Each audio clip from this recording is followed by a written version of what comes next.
Hey there, monster artists! Welcome to DeArt's At Home Art Kit. Today we will be completing the Monster Madness Hairy Monsters weaving activity.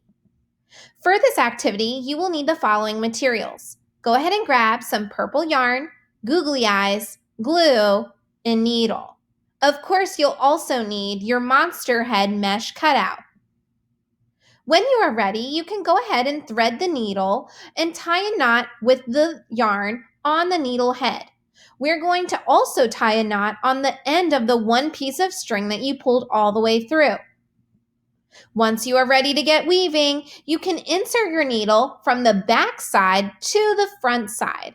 I started with inserting my needle in the bottom right-hand corner of my monster's head.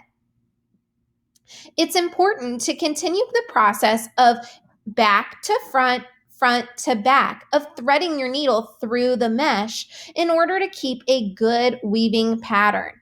I went down the diagonal, and you can see as I have the needle on the front side, I now push it from the front to the back to front, front to back. Great job. Each time you can also see I am pulling the yarn all the way through.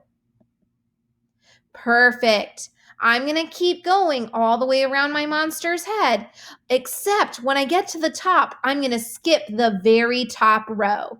This is important because we're going to make our monster very hairy in a minute, but we need to leave that row empty for now. You can see that when I'm fully finished weaving around and around for my monster's head, I end with the yarn on the back side, just as I began. Tie a knot so that the yarn doesn't fall through. You can also see again that the top row is skipped. We're going to address that now. This time, since you cut your yarn, we don't need to tie another knot at the end of the string. Instead, go ahead and insert your needle into the mesh. We're going to pull it through until the yarn has just a little bit of excess on the end. Make another cut with your scissors, and you're going to tie it in a knot. Once you have it tied in a knot, you can continue all the way across the row to give your monster some crazy hair. If you would like and you want it to be shorter, you can always go back with scissors and cut it to a nice good trim. But now I like the length of it. It's kind of wild, which is the whole point.